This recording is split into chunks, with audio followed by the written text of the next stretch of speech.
il y a quelque chose que la plupart des gens ne réalisent jamais, même après des années à souffrir en silence.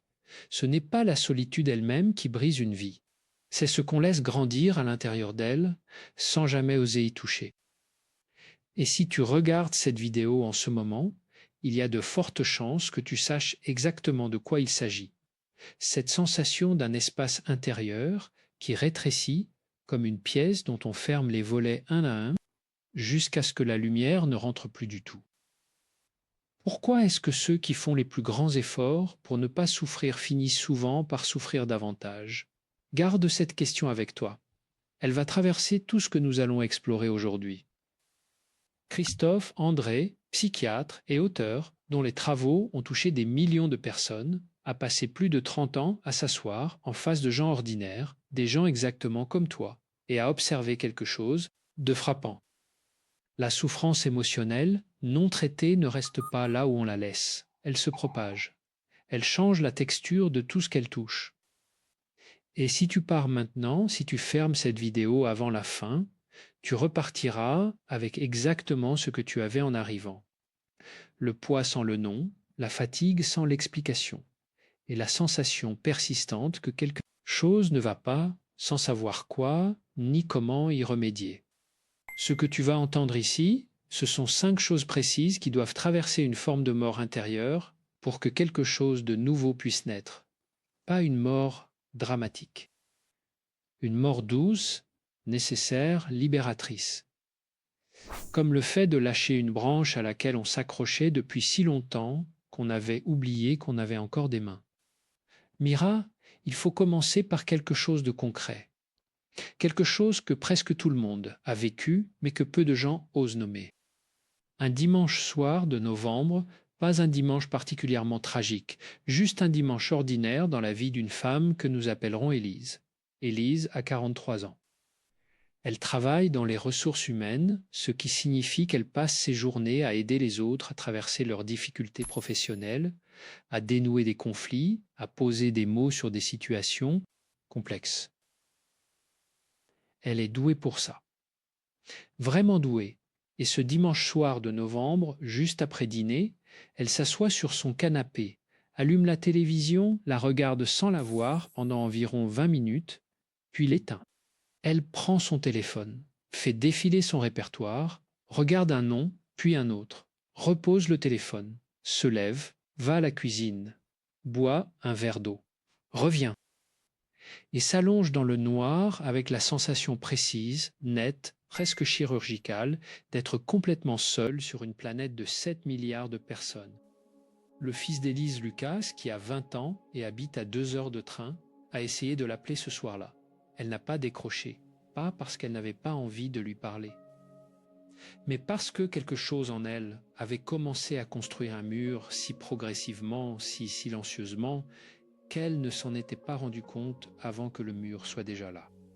Vera, c'est exactement ce mécanisme que Christophe André a décrit dans ses consultations pendant des décennies. La solitude profonde ne commence pas par une catastrophe. Elle commence par un dimanche soir ordinaire où l'on ne décroche pas le téléphone. Si cette histoire te touche, si tu reconnais quelque chose dans le geste d'Élise, pose un commentaire ci-dessous. Juste un mot. Juste un signe que tu es là. Parce que ce canal existe précisément pour ces moments-là. Ces moments où on a besoin d'entendre quelqu'un parler de ce qu'on ressent vraiment. Et si tu ne l'as pas encore fait, abonne-toi. Pas pour grossir un chiffre, mais parce que ce que tu vas entendre dans les prochaines minutes mérite d'être revisité, mérite d'être partagé avec quelqu'un que tu aimes et qui en a peut-être besoin autant que toi en ce moment. Revenons à Élise. Et surtout, revenons à cette question que nous avons posée au début. Pourquoi est-ce que ceux qui font les plus grands efforts pour ne pas souffrir finissent souvent par souffrir davantage? Christophe André a une réponse à cela, une réponse qui n'est pas confortable mais qui est vraie.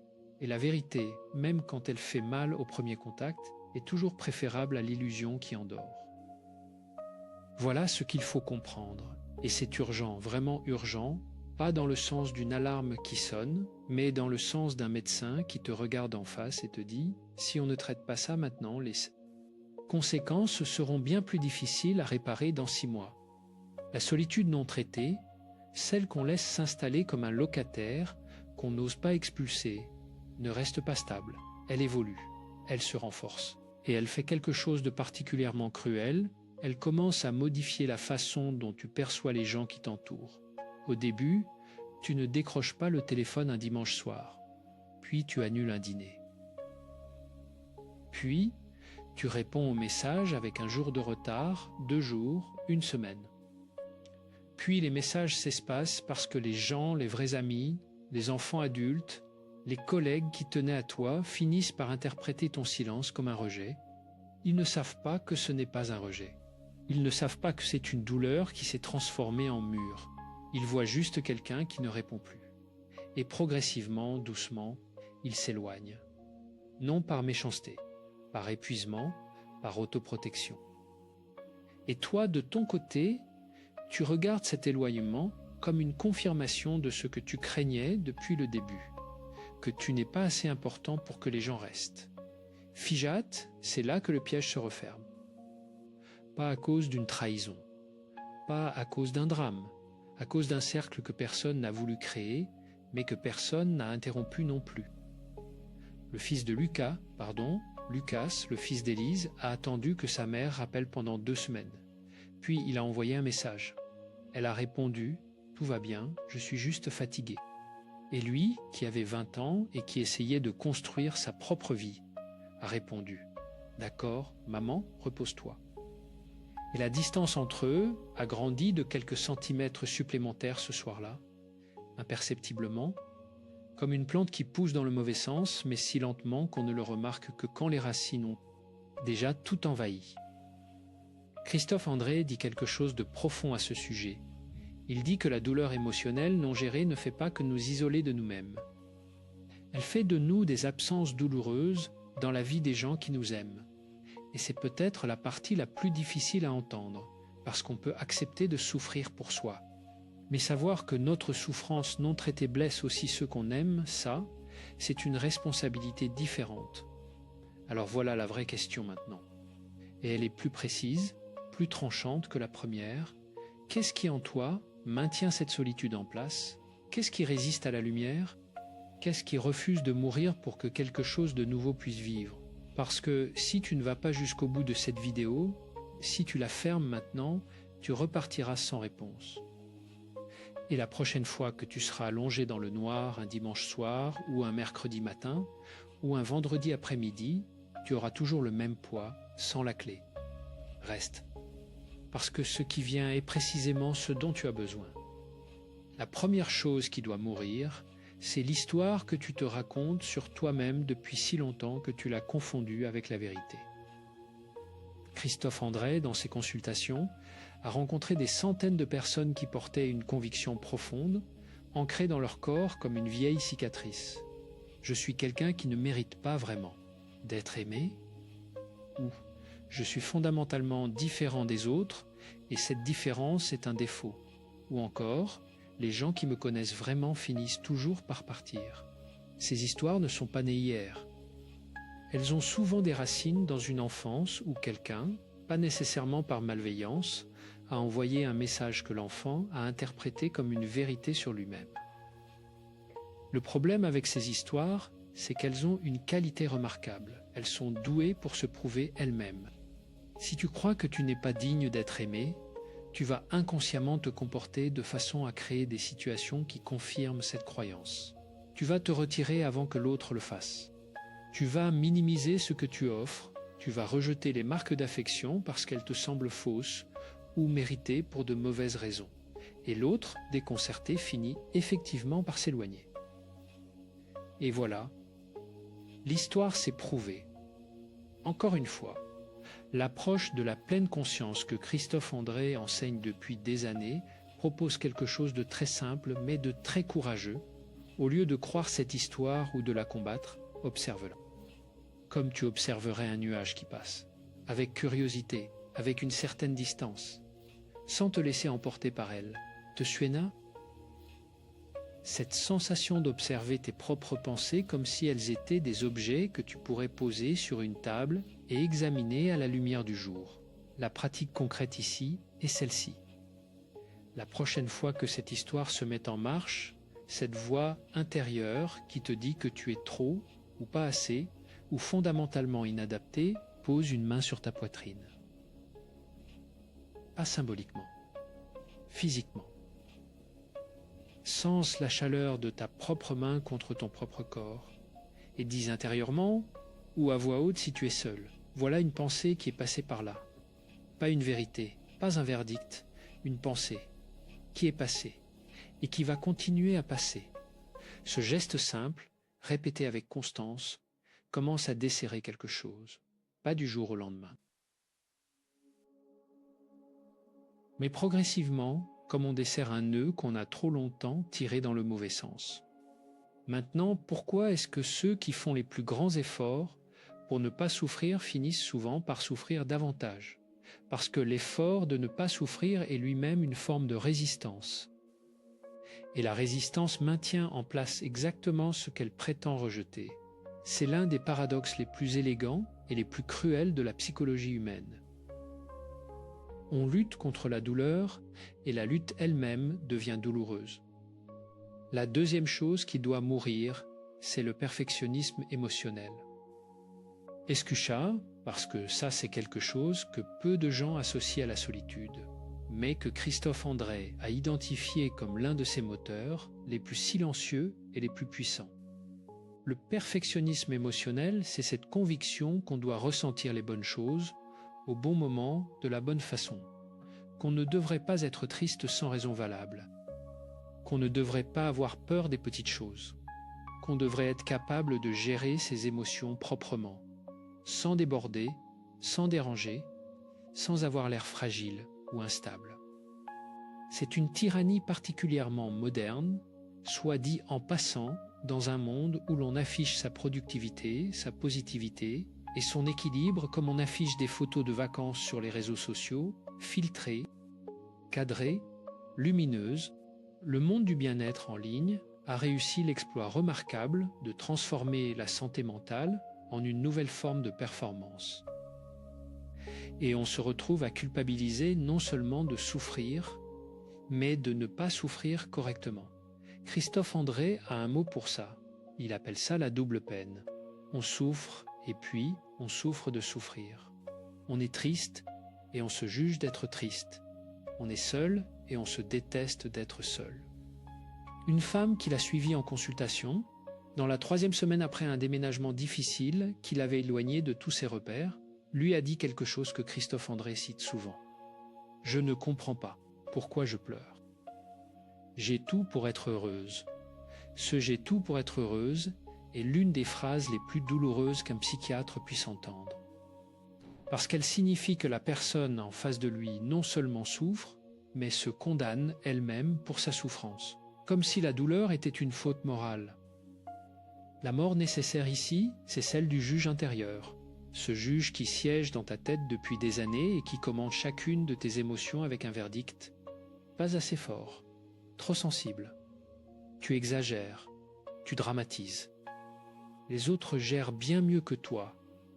La pratique de l'autocompassion que Christophe André a contribué à introduire dans la psychiatrie francophone est la réponse directe à ce juge.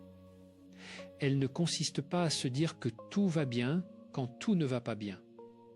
Elle consiste à traiter sa propre souffrance avec la même gentillesse qu'on accorderait à quelqu'un qu'on aime profondément. Pas la pitié, pas l'indulgence excessive, la gentillesse simple et directe. L'exercice pratique est le suivant. Assieds-toi dans un endroit calme. Pense à quelqu'un que tu aimes, un ami proche, un enfant, quelqu'un dont tu tiens profondément au bonheur.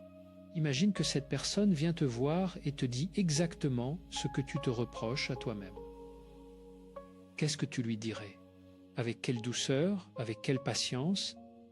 Et maintenant, offre-toi exactement ce que tu lui offrirais. Pas plus, juste ça. C'est aussi simple et aussi difficile que ça. Et c'est l'une des pratiques les plus puissantes que Christophe André recommande à ses patients. Mais avant d'aller plus loin, revenons à Lucas, parce que son histoire n'est pas terminée. 3 mois après ce dimanche de novembre, la mère d'Élise, la grand-mère de Lucas, a eu un problème de santé. Rien de grave, mais suffisamment sérieux pour que Lucas appelle sa mère en urgence un mardi matin d'hiver. Élise a décroché. Pour la première fois depuis longtemps, il y avait une raison externe assez forte pour traverser le mur. Et pendant cette conversation, Lucas a entendu quelque chose dans la voix de sa mère qu'il n'avait jamais entendu aussi clairement, une fatigue qui n'était pas physique. Une fatigue qui venait de quelque part de beaucoup plus profond. Il lui a demandé « Est-ce que toi, tu vas bien ?» Et elle a dit « Oui, oui, ne t'inquiète pas pour moi. » Et il a su, avec cette certitude qu'ont parfois les enfants adultes, qui connaissent leurs parents mieux qu'ils ne le croient, qu'elle ne lui disait pas la vérité. Ce que Christophe André souligne avec une précision clinique, c'est ceci. Les gens qui nous entourent ne sont pas aveugles. Ils sentent l'absence même quand on leur dit que tout va bien. Et cette absence crée en eux une forme particulière de douleur, une douleur mêlée d'impuissance, parce qu'ils ne savent pas comment aider quelqu'un qui refuse d'admettre qu'il a besoin d'aide. Lucas a raccroché ce mardi matin en pensant à sa mère. Et cette pensée avait la forme d'une question qu'il n'osait pas formuler tout à fait. Est-ce que je suis en train de la perdre sans qu'il se passe rien de visible ? Pourquoi est-ce que ceux qui font les plus grands efforts pour ne pas souffrir finissent souvent par souffrir davantage ? Parce que leur effort les éloigne aussi des gens qui pourraient les aider à ne plus souffrir. La troisième chose qui doit mourir, c'est l'habitude de fuir l'inconfort au lieu de l'habiter.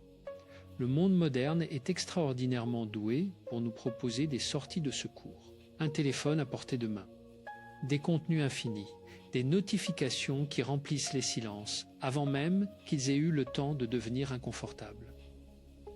Et Christophe André, qui observe la société avec ce regard à la fois tendre et légèrement amusé qui le caractérise, note avec une ironie douce que nous avons réussi l'exploit de créer une civilisation qui produit plus distraction que d'expérience. Nous sommes peut-être la première génération de l'histoire humaine à avoir à portée de main les outils pour ne jamais avoir à rester seul avec nous-mêmes. Et paradoxalement, nous n'avons jamais été aussi seuls. L'inconfort émotionnel, la tristesse légère d'un après-midi vide, l'anxiété sourde d'un dimanche sans plan, le vague sentiment de ne pas être à sa place dans sa propre vie, tous ces états ont une caractéristique commune. Ils portent une information. Ils essaient de dire quelque chose, et quand on les fuit systématiquement, on ne reçoit jamais le message. On reste avec le malaise, mais sans la compréhension. Et c'est là que la solitude s'installe vraiment, non pas comme une absence de monde extérieur, mais comme une déconnexion du monde intérieur. Véras, Christophe André, parle souvent de ce qu'il appelle la présence à soi-même.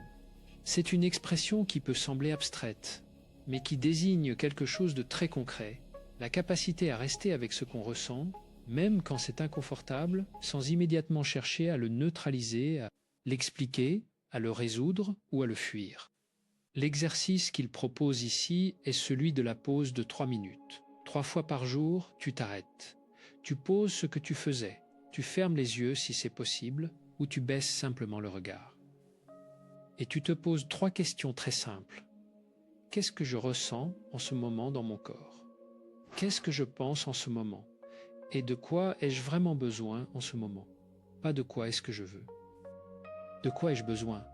La différence entre les deux est souvent l'endroit exact où se cache la vérité. Ce n'est pas de la méditation au sens strict. C'est quelque chose de plus simple et de plus accessible. C'est juste une façon de ne pas passer à côté de soi-même pendant les 24 heures qui composent ta journée. Et si, pendant ces 3 minutes, quelque chose d'inconfortable remonte, une tristesse sans raison, une colère ancienne, un chagrin qu'on croyait avoir digéré, Christophe André dirait « Parfait ». C'est exactement là que commence la guérison, pas dans l'absence de douleur. Dans la capacité à être présent à la douleur sans en être écrasé. Loves, l'inconfort, quand on l'habite au lieu de le fuir, perd progressivement son pouvoir d'intimidation. Il devient quelque chose qu'on peut observer, comprendre et laisser passer. Maintenant, parlons de quelque chose que Christophe André considère comme l'un des mécanismes les plus insidieux de l'isolement. Quelque chose qui se cache derrière des apparences très raisonnables, très adultes, très maîtrisées. Il s'agit de la quatrième chose qui doit mourir, l'orgueil de la solitude autosuffisante. C'est un piège particulièrement bien caché parce qu'il ressemble à de la force, il ressemble à de la dignité. Il ressemble à quelqu'un qui a appris à ne compter que sur lui-même et qui porte cette indépendance comme un trophée. Christophe André a suivi un homme que nous appellerons Michel, qui était directeur d'une PME, père de 2 enfants adultes, quelqu'un que tout le monde décrivait comme solide, fiable, impossible à déstabiliser. Michel avait 61 ans quand il est arrivé en consultation la 3e semaine de janvier, juste après les fêtes. Il n'avait pas demandé à venir. Sa femme avait insisté. Il s'était assis en face du psychiatre avec l'air de quelqu'un qui sait très bien que son temps est précieux et qu'il aurait mieux à faire. Il avait dit, presque en ouverture, « Je ne suis pas quelqu'un qui a besoin d'aide. Je suis venu pour ma femme. » Et Christophe André avait répondu, avec la douceur tranquille qui est sa marque. « Je comprends. Et qu'est-ce que votre femme a remarqué qui l'a inquiété ?» Un long silence. Puis Michel avait dit, « Elle dit que je suis absent, que même quand je suis là, je ne suis pas là. » Ce que Michel portait sans le savoir, sans le nommer, c'était une solitude profonde, derrière une autosuffisance soigneusement construite. Il avait appris, très tôt dans sa vie, que demander de l'aide était une faiblesse. Que montrer de la vulnérabilité, c'était donner aux autres une prise sur soi. Que la vraie force, c'était de ne jamais avoir besoin de personne. Et il avait appliqué cette leçon avec une rigueur absolue pendant 61 ans. Et le résultat, c'était qu'à 61 ans, entouré de gens qu'il aimait, il était l'un des hommes les plus seuls que Christophe André ait rencontrés. L'ironie ici est presque tendre.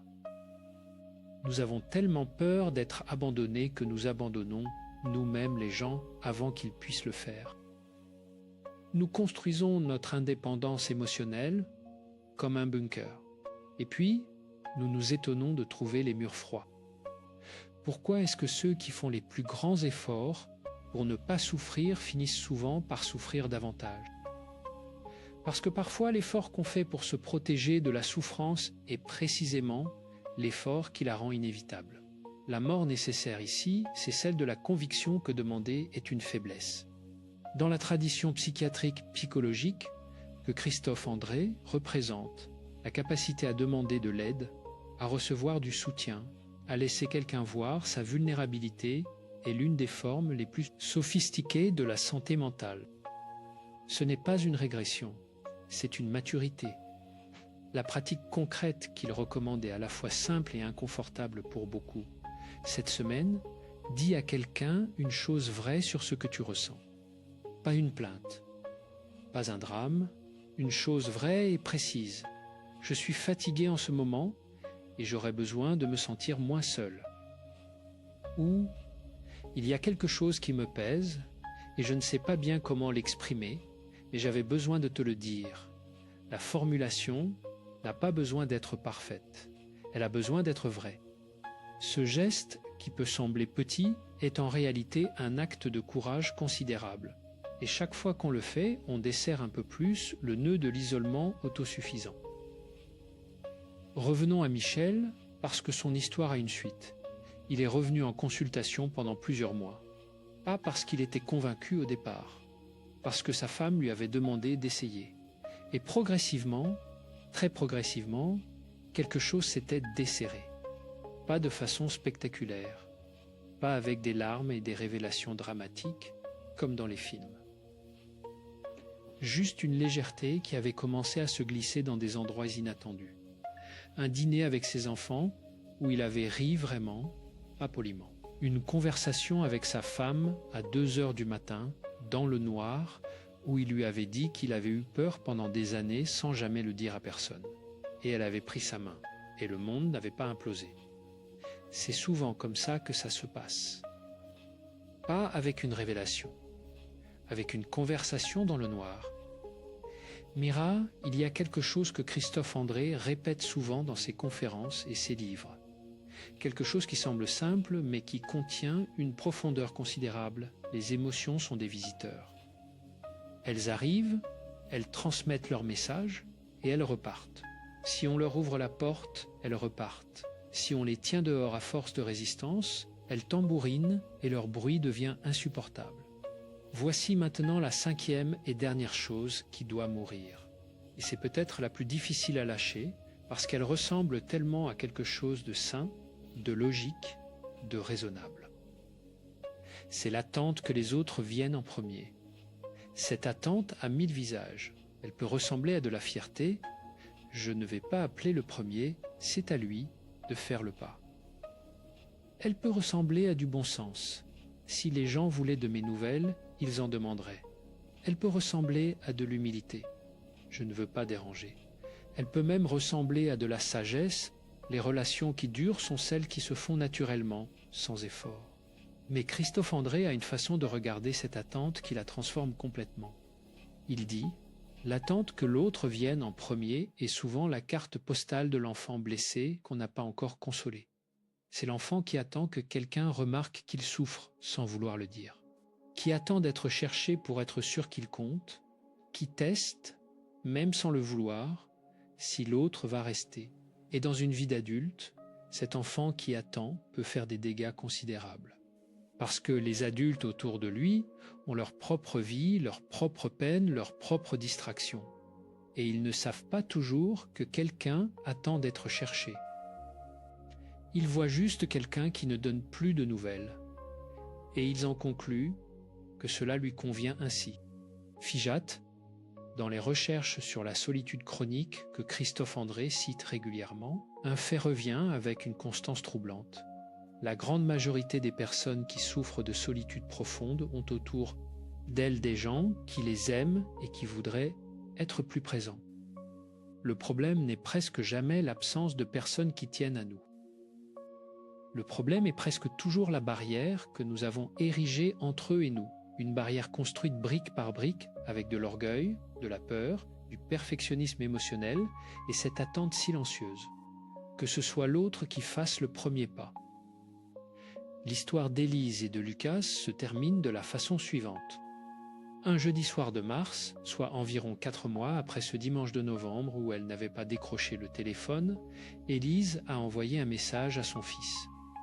Un message court, maladroit, qui lui avait pris 20 minutes à écrire et à réécrire. Elle avait écrit « Lucas, je crois que je ne vais pas très bien depuis un moment. Je sais que j'ai été absente. Je ne sais pas très bien comment t'expliquer. Est-ce que tu aurais envie qu'on se parle ce week-end » Il avait répondu en moins d'1 minute. « Bien sûr, maman. Je t'appelle demain matin, d'accord ?» Et le vendredi matin, ils avaient parlé pendant 1h40.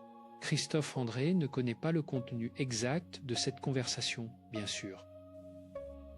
Mais il connaît ce que ce type de conversation produit dans un être humain.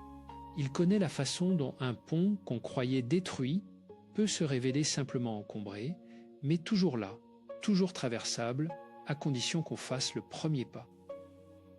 Pourquoi est-ce que ceux qui font les plus grands efforts pour ne pas souffrir finissent souvent par souffrir davantage ? Parce que l'effort de ne pas souffrir les empêche de faire la seule chose qui pourrait vraiment les aider, tendre la main. Voilà, nous sommes arrivés à l'endroit où les 5 morts nécessaires ont été nommés. L'histoire qui te définit et que tu prends pour une vérité. Le perfectionnisme émotionnel qui te condamne pour ta propre souffrance. La fuite de l'inconfort qui t'empêche de recevoir son message. L'orgueil de l'autosuffisance qui construit un bunker là où tu avais besoin d'une maison. Et l'attente que l'autre vienne en premier, ce test silencieux que tu fais passer aux gens qui t'aiment sans leur dire qu'ils sont en train de passer un examen. Ces 5 choses ne meurent pas d'un coup. Elles ne meurent pas parce qu'on a regardé une vidéo ou lu un livre. Elles meurent par accumulation de petits gestes répétés avec constance et avec douceur. Elles meurent parce qu'un mardi matin ou un jeudi soir ou un dimanche ordinaire, tu décides de faire quelque chose légèrement différent de ce que tu as toujours fait. Christophe André insiste sur un point qui lui tient particulièrement à cœur et qui est peut-être le cœur de toute sa philosophie clinique. La transformation intérieure n'est jamais linéaire, elle n'est jamais propre.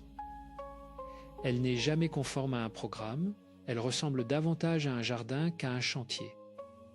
Tu plantes des choses, tu prends soin d'elles, Et puis un matin, tu remarques que quelque chose a poussé que tu n'avais pas vu venir. Escucha, il y a une pratique très simple, tellement simple qu'on est souvent tenté de la sous-estimer, que Christophe André appelle le journal de présence. Ce n'est pas un journal intime au sens traditionnel du terme, pas un lieu pour déverser ses pensées ou analyser ses journées. C'est quelque chose de beaucoup plus court et de beaucoup plus précis. Chaque soir, avant de dormir, tu écris 3 phrases. Juste 3. La première commence par « Aujourd'hui j'ai remarqué ». La deuxième commence par « Aujourd'hui j'ai ressenti ». La troisième commence par « Demain je vais ». Ces 3 phrases, pratiquées avec régularité, font quelque chose de remarquable. Elles créent une continuité narrative dans une vie qui peut parfois sembler fragmentée. Elles t'obligent à être présent à ta propre expérience. Et elles te rappellent chaque soir que tu es quelqu'un qui observe, qui ressent et qui a l'intention d'agir. Quelqu'un de vivant, quelqu'un qui n'a pas disparu. Verras, il y a un aspect de la solitude que Christophe André aborde avec une tendresse particulière dans ses écrits. C'est la question du temps. Nous vivons dans une culture qui valorise la rapidité, l'immédiateté, la résolution instantanée des problèmes. Et la solitude, avec son rythme lent, son installation progressive, sa guérison qui ressemble parfois à un pas en avant et 2 pas en arrière, ne se plie pas à cette culture. Elle résiste, elle prend son temps, et cette résistance peut être source d'une frustration supplémentaire. Je fais des efforts, pourquoi est-ce que ça ne va pas mieux immédiatement? La réponse de Christophe André à cette frustration est à la fois psychiatrique et presque poétique. Il dit « Les blessures émotionnelles profondes ont été creusées par des années d'expérience. Elles ne se remplissent pas en une semaine, mais elles se remplissent, pas en revenant en arrière, en construisant en avant. Et chaque petit geste, chaque pratique de pleine conscience, chaque moment de vulnérabilité partagée, chaque conversation qu'on a eu le courage d'avoir, est une brique dans cette construction. » Il parle aussi de quelque chose qu'il appelle les traces du passé. Ces empreintes que les expériences difficiles laissent dans notre façon de percevoir le monde, dans notre façon de réagir aux autres, dans notre façon de nous voir nous-mêmes. Ces traces ne s'effacent pas, mais elles perdent leur pouvoir de nous définir quand on les reconnaît pour ce qu'elles sont. Des échos d'un passé qui n'est plus le présent. Des photographies qui continuent à parler, mais auxquelles on n'est plus obligé de croire. Il y a une image que Christophe André utilise et qui est particulièrement belle dans sa simplicité. Il dit « Imaginez que vous portiez depuis des années un manteau très lourd, un manteau que vous avez mis parce qu'il faisait froid, parce que vous aviez besoin de protection. Ce manteau a fait son travail. Il vous a protégé, mais il est devenu si lourd, si encombrant, que vous ne vous souvenez plus comment marcher légèrement. Et la question n'est pas « Est-ce que ce manteau a été utile ?» Il l'a été. La question est « En avez-vous encore besoin aujourd'hui ou pouvez-vous doucement le déposer ce manteau ne signifie pas devenir vulnérable à tout. Cela signifie reconnaître que vous êtes maintenant capable de vous réchauffer d'autres façons, par le lien, par la présence, par la bienveillance envers vous-même. Par l'acceptation que la vie comporte des parties inconfortables qui ne sont pas des catastrophes, juste des parties inconfortables. Mira, parlons maintenant de quelque chose de concret et d'immédiat. Parce que tout ce que Christophe André enseigne est ancré dans la pratique, pas dans la théorie abstraite. Voici ce qu'il appelle le protocole de reconnexion. C'est une séquence de 5 actions simples, accessibles, que tu peux commencer dès aujourd'hui. La première action est celle du corps. La solitude et l'isolement tendent à couper les gens de leur propre corps. On vit de plus en plus dans la tête, dans les pensées, dans les scénarios, et de moins en moins dans la chair, dans le souffle, dans la sensation physique d'exister. Chaque matin, avant de toucher ton téléphone, avant de te lever, prends 2 minutes pour sentir ton corps, tes pieds contre le drap, la chaleur de ta propre respiration, le poids de ta tête sur l'oreiller. Ce sont des réalités très simples, mais elles ancrent dans le présent d'une façon que rien d'autre ne peut remplacer. La deuxième action est celle de la beauté. Christophe André est convaincu que la capacité à percevoir la beauté ordinaire, une lumière sur un mur, le son d'une pluie contre une fenêtre, l'odeur du café le matin, est l'un des indicateurs les plus fiables de la santé psychologique. Non pas parce que la beauté résout les problèmes, mais parce qu'elle rappelle que le monde contient des choses qui méritent d'être remarquées. Et remarquer les choses qui méritent d'être remarquées, c'est une façon de dire « je suis là, je suis présent, je participe ». La troisième action est celle du contact. Pas nécessairement une grande conversation, pas nécessairement une révélation émotionnelle. Juste un contact, un message à quelqu'un, un bonjour sincère à quelqu'un que tu croises, un regard maintenu une seconde de plus que d'habitude. Les êtres humains sont des animaux sociaux, au sens le plus profond et le plus biologique du terme, et leur système nerveux répond au contact comme une plante répond à la lumière. Pas besoin de grandes doses, mais besoin de régularité. La quatrième action est celle de la gratitude. Pas la gratitude performative des listes de bonnes choses obligatoires. La gratitude authentique, celle qui surprend, qui arrive quand tu n'y pensais pas. Un moment dans ta journée où tu penses, même brièvement, ça c'était bien, ou ça j'en avais besoin, ou simplement, ce moment a existé et c'est quelque chose. Christophe André appelle ça l'empreinte positive, et il insiste sur le fait que le cerveau humain, câblé pour détecter les menaces, a besoin qu'on l'aide activement à enregistrer les moments de bien-être. Ils n'entrent pas d'eux-mêmes, on doit leur ouvrir la porte. La cinquième action est celle du sens. Et ici, Christophe André sort légèrement du cadre psychiatrique strict pour entrer dans quelque chose de plus philosophique, ce qu'il assume pleinement. Il dit « Les êtres humains ont un besoin fondamental de sens. Pas nécessairement un grand sens cosmique, pas une mission divine ou un but révolutionnaire, mais quelque chose qui réponde à la question « Pourquoi est-ce que je me lève le matin ? Pourquoi est-ce que ce que je fais aujourd'hui compte ? Ce sens peut être très petit, aider quelqu'un, créer quelque chose, prendre soin de quelqu'un ou de quelque chose, apprendre, transmettre, mais il doit être là. Et quand il disparaît, quand la solitude et l'épuisement l'ont effacé, le retrouver devient l'une des priorités les plus urgentes de la santé mentale. Te suena ? Cette sensation que quelque chose qui comptait a perdu sa couleur, c'est souvent là que la dépression commence vraiment, non pas dans les grandes douleurs, mais dans la disparition progressive des petites lumières.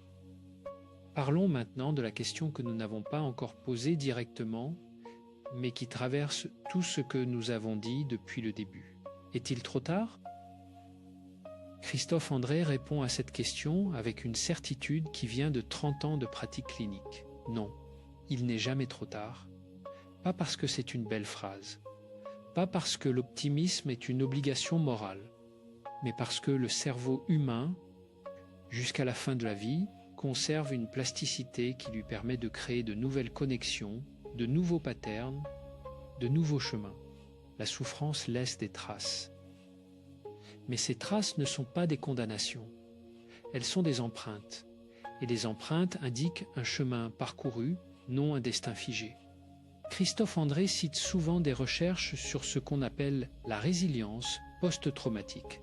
Ce phénomène par lequel des personnes qui ont traversé des expériences extrêmement difficiles rapportent avoir trouvé, dans et après cette traversée, une profondeur, une clarté, une capacité d'amour et de connexion qu'elles n'avaient pas avant. Ce n'est pas une romanisation de la souffrance. Ce n'est pas dire que la souffrance est bonne. C'est dire que les êtres humains ont inscrit dans leur biologie même une capacité de transformation qui dépasse souvent ce qu'ils imaginent possible. Et cette capacité n'est pas réservée aux forts. Elle n'est pas réservée à ceux qui ont la bonne thérapie, le bon entourage, les bonnes ressources. Elle est là dans chaque personne qui respire, même quand tout semble fermé, même quand la pièce a tous ses volets clos. Véras, le dernier enseignement de Christophe André pour cette réflexion est peut-être le plus simple et le plus difficile à la fois. Il dit « Commence là où tu es, pas là où tu devrais être, pas là où tu étais avant. Là où tu es maintenant, avec ce que tu as maintenant, avec les ressources que tu as maintenant, même si elles te semblent insuffisantes. Commence là. Un pas, un geste, un message. Une main posée sur ta propre poitrine avec la gentillesse que tu offrirais à quelqu'un que tu aimes. Une pause de 3 minutes dans ta journée pour te demander ce que tu ressens vraiment. Un dimanche soir où tu décroches le téléphone. La vibration supérieure dont parle le titre de cette vidéo n'est pas un état mystique réservé à quelques élus. Ce n'est pas quelque chose qu'on atteint après avoir tout réglé, tout guéri, tout compris. C'est quelque chose qui commence à se faire entendre dès qu'on enlève, une à une, les choses qui l'étouffaient. L'histoire fausse sur soi-même, le juge intérieur impitoyable, la fuite de l'inconfort, le bunker de l'autosuffisance, l'attente silencieuse que l'autre vienne en premier. Enlève ces 5 choses, même partiellement, même imparfaitement, et quelque chose commence à respirer à nouveau. Quelque chose qui était là depuis le début, sous les couches, sous la fatigue, sous les années de protection nécessaires, mais devenue excessive. Quelque chose qui ressemble à toi. Pourquoi est-ce que ceux qui font les plus grands efforts pour ne pas souffrir finissent souvent par souffrir davantage? Parce que la souffrance n'a pas besoin d'être vaincue. Elle a besoin d'être accueillie, entendue.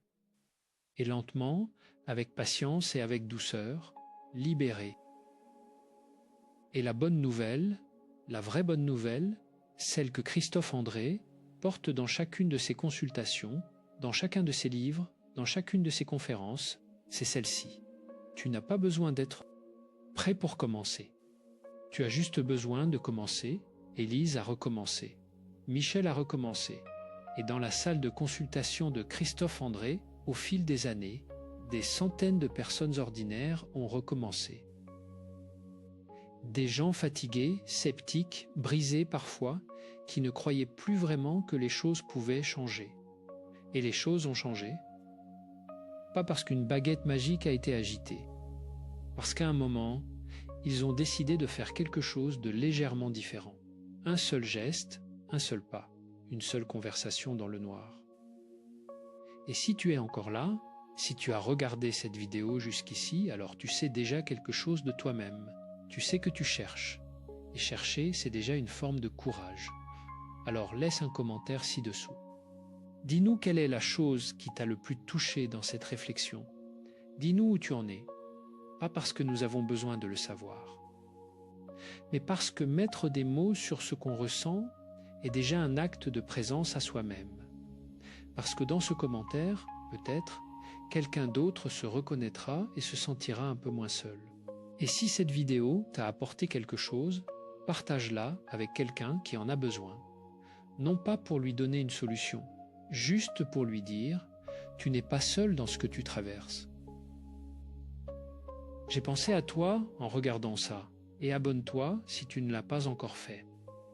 Parce que ce voyage, cette exploration de la vie intérieure, avec la rigueur de la psychiatrie et la chaleur de l'humanité, ne fait que commencer. Figeac, les empreintes que nous laissons dans la vie des autres ne sont pas toujours celles qu'on croit.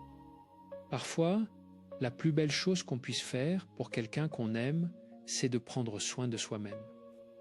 De ne pas devenir une absence douloureuse dans leur vie, de ne pas leur léguer, en héritage silencieux, le poids d'une douleur qu'on n'a jamais osé traverser.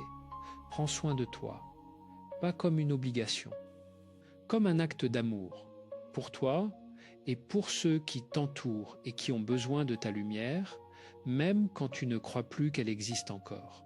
Elle existe. Elle a juste besoin qu'on enlève ce qui l'étouffait. Et maintenant, tu sais quoi enlever.